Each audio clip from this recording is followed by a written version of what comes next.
क्या गजब नजारा है इस संसार का।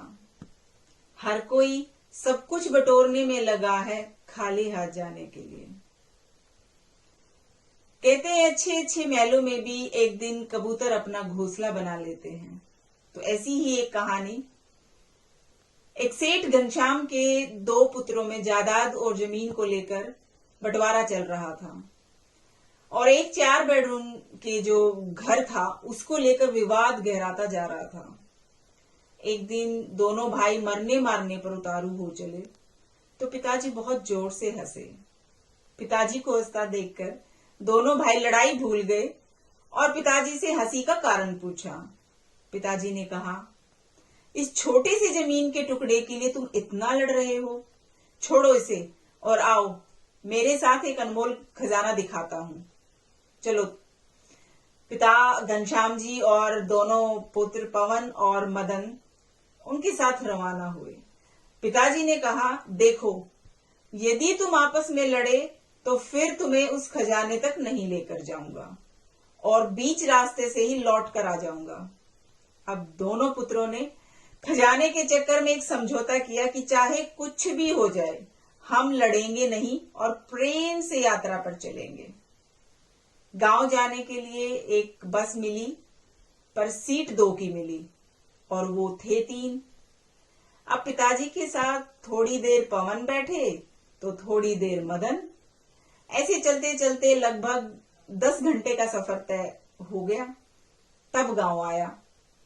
घनश्याम जी दोनों पुत्रों को लेकर एक बहुत बड़ी हवेली पर गए। हवेली चारों तरफ से सुनसान पड़ी हुई थी। घनश्याम जी ने देखा कि हवेली में जगह जगह कबूतरों ने अपना घोंसला बना रखा है तो घनश्याम जी वहीं बैठकर रोने लगे। पुत्रों ने पूछा, क्या हुआ पिताजी, आप रो क्यों रहे हो? रोते हुए उस वृद्ध पिता ने कहा, जरा ध्यान से देखो इस घर को, जरा याद करो वो बचपन जो तुमने यहां बिताया था। तुम्हें याद है बच्चों, इसी हवेली के लिए मैंने अपने बड़े भाई से बहुत लड़ाई की थी। ये हवेली तो मुझे मिल गई पर मैंने उस भाई को हमेशा के लिए खो दिया क्योंकि वो दूर देश में जाकर बस गया और फिर वक्त बदला। एक दिन हमें भी ये हवेली छोड़कर जाना पड़ा। अच्छा, तुम ये बताओ बेटा कि जिस सीट पर हम बैठकर आए थे क्या वो बस की सीट हमें मिल गई? और यदि मिल भी जाती तो क्या वो सीट हमें हमेशा हमेशा के लिए हमारी हो जाती? मतलब उस सीट पर हमारे सिवा क्या कोई और नहीं बैठ सकता? दोनों पुत्रों ने एक साथ कहा कि ऐसे कैसे हो सकता है, बस की यात्रा तो चलती रहती है और उस सीट पर सवारियां बदलती रहती हैं। पहले हम बैठे थे, आज कोई और बैठा होगा और कल पता नहीं कौन बैठेगा। और वैसे भी उस सीट में क्या रखा है जो थोड़ी सी देर के लिए हमारी है और फिर किसी और की? पिताजी पहले हंसे और फिर आंखों में आंसू भरकर बोले, देखो यही मैं तुम्हें समझा रहा हूं कि जो थोड़ी देर के लिए आज तुम्हारा है, तुमसे पहले उसका मालिक कोई और था।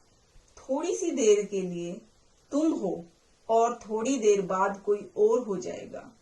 बस बेटा एक बात ध्यान रखना कि इस थोड़ी सी देर के लिए कहीं तुम अपने अनमोल रिश्तों की आहुति न दे दो। यदि पैसे का प्रलोभन आए तो इस हवेली की इस स्थिति को देख लेना जो अच्छे अच्छे महल होते थे पहले। एक दिन कहते हैं अच्छे अच्छे महलों में भी एक दिन कबूतर अपना घोंसला बना लेते हैं। बेटा मुझे यही कहना था कि बस की उस सीट को याद कर लेना जिसकी रोज सवारियां बदलती रहती हैं। उस सीट की खातिर अनमोल रिश्तों की आहुति न दे देना। जिस तरह से बस की यात्रा में तालमेल बिठाया था, बस वैसे ही जीवन की यात्रा में ऐसे ही तालमेल बिठाते रहना।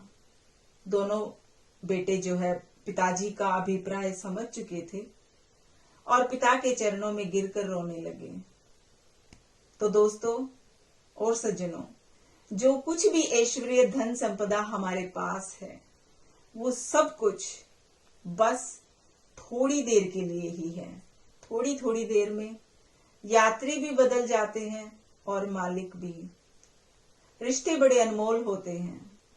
छोटे से ऐश्वर्य, धन या संपदा के चक्कर में कहीं किसी अनमोल रिश्तों को ना खो देना। तो दोस्तों, मुस्कुराना, शुक्राना और किसी का दिल न दुखाना। अगले हफ्ते एक नई कहानी के साथ फिर से मुलाकात होगी। तब तक के लिए अपना ख्याल रखना।